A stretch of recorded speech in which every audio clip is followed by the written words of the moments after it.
Hi hello అండి, welcome back to our channel. First time ఎవరైనా మా ఛానల్ చూసినట్టయితే లైక్ చేయండి, షేర్ చేయండి, సబ్స్క్రైబ్ చేసుకోవడం మాత్రం మర్చిపోకండి. ఇక్కడైతే చూస్తున్నారు కదా, సింపుల్ అండ్ ఈజీగా చేసుకుని ఫిష్ ఫ్రై ఎలా చేసుకోవాలో తక్కువ ఇంగ్రీడియంట్స్తో మంచి టేస్టీగా చేసుకోవచ్చు. ఇలా అయితే ఒకసారి ట్రై చేయండి, తప్పకుండా మీకు నచ్చుతుంది.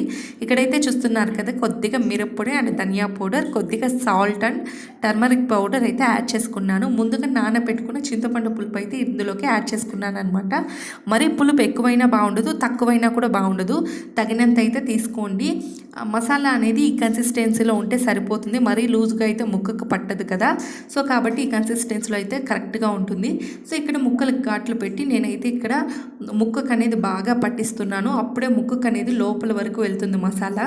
సో ఇక్కడ 1 అవర్ నేను దీన్ని నానబెట్టుకున్న తర్వాత ఇలా అయితే తవా ఫ్రై చేసుకుంటున్నాను. చాలా టేస్టీగా ఉంటుంది. ఒక్కసారి మీకు ట్రై చేయండి, మీకు తప్పకుండా ఈ టేస్ట్ నచ్చుతుంది. Please do subscribe our channel. Thanks for watching and